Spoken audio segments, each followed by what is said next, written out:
आणि पुन्हा मध्ये हे काही दिवस बंद पडलं होतं, थंड पडलं. तुम्ही म्हणता की ते टोळ्या पाळतात आणि तुम्ही पाळत नाही. अजिबात नाही. मग हे जे आहेत आत्ताचे महाशय, हा जो महाशय आहे ना, हा पारधी समाजाचा पोरगा आहे. याच्यावरती 2 वेळा तर मीच गुन्हे दाखल करायला लावलेले.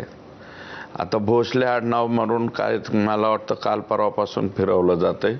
काही जणांना असं दाखवलं जातं की हा मराठा समाजाचा आहे. तो मराठा समाजाचा नाहीये, पारधी समाजाचा आहे. त्याची काय टोळी बिळी तसलं काही नाहीये. तो मुकादमांना लेबर पुरवणाऱ्यापैकी एक कार्यकर्ता आहे. आणि त्याची जी चूक झाली असेल तर त्या चुकीच्या संदर्भामध्ये आम्ही कधी त्याच्या पाठीमागे नाही. तुम्ही त्याला 99% नाही 100% माझा आशीर्वाद आहे. त्याचा तुम्ही बॉस आहे, तुम्ही त्याचा बॉस आहे, तुम्ही त्याचे सरकार आहे, तुम्ही काय काय आहे त्याचे. त्याचा एक फोटो त्यांनी कोणी आता ह्याच्यावरती साहेब त्या फेसबुक व्हॉट्सअपवरती कोण कोणाला बॉस करीन, कोण कोणाला त्याचं सरकार करीन, त्याला आपण काय करू शकतो. बॉस म्हणून लिहिलं, सरकार म्हणून लिहिलं, असे अनेक लोक लिहितात ना. परंतु तो काय माझा कारभार बरोबर थोडी चालवतो. धनंजय मुंडे साहेबांचा पूर्ण कारभार संपूर्ण म्हणजे धनंजय मुंडे फक्त इथून जाणे, कार्यक्रमाला हजर राहणे आणि हजर राहून दुसऱ्या दिवशी हेलिकॉप्टरमध्ये बसून येणे. तसंच माझं काय तेवढं माझा काय एकदम जवळचा किंवा संबंधित नाही आहे तो भोसले. तो भोसले जो आहे तो मुकादमाला लेबर वगैरे पुरवण्याचे कामं करतो, एवढं मला त्याची माहिती आहे. आणि आल्याच्या नंतर कोणाला नाही म्हणता येतं, आलं फोटो काढा, वाढदिवसाच्या शुभेच्छा द्या, तर सगळ्या दुनियाला शुभेच्छा द्यावं लागतं. काही दिवस तो माझ्या विरोधात बी गेलता मागे. कुठे गेला होता?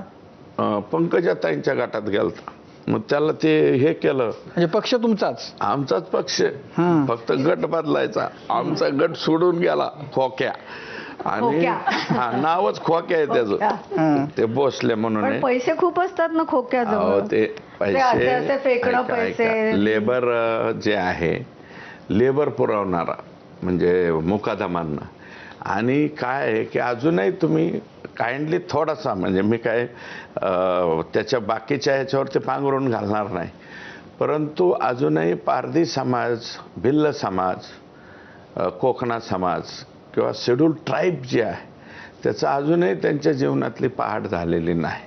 मग आता मुकादमकीमध्ये ह्याच्यामध्ये 2 पैसे ह्याने जास्त कमावले तर ते आता त्याचा प्रश्न आहे. तो 2-3 लाख रुपये काहीतरी त्यांनी ते जमा केलेत आणि असं त्या बोर्डवर टाकताना मी पाहिला खोक्या, असं बोर्डवरती टाकतं.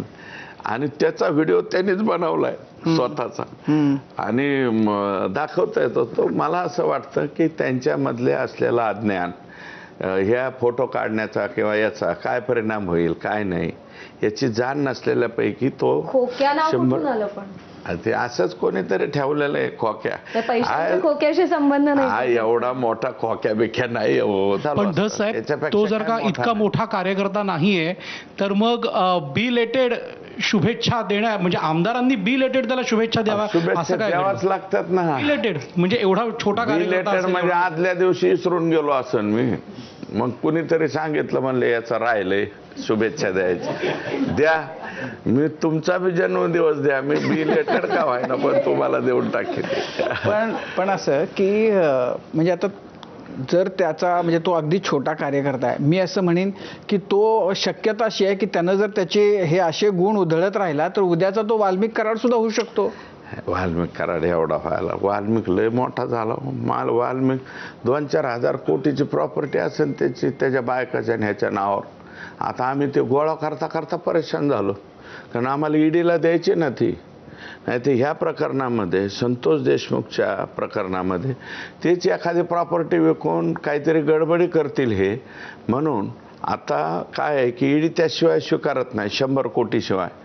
तर 100 कोटीची प्रॉपर्टी तर वाल्मिक कराडची फक्त पुण्यातच आहे, 100च्या वर आहे. आणि मला वाटतं 1000च्या वरती वाल्मिक सापडलं आम्हाला. तेवढी प्रॉपर्टी गोळा करून ते ईडीकडे दाखल करावं लागेल. मग ईडीकडे दाखल केली तर सीज होईल. ती सीज झाली तर विकता वगैरे येणार नाही पुढचे 3-4 वर्ष. अशा पद्धतीची प्लॅनिंग आम्हाला करावी लागेल वाल्मिक अण्णांच्या बाबतीत. पण वाल्मिक कराडच्या या सगळ्या प्रकरणामध्ये जेव्हा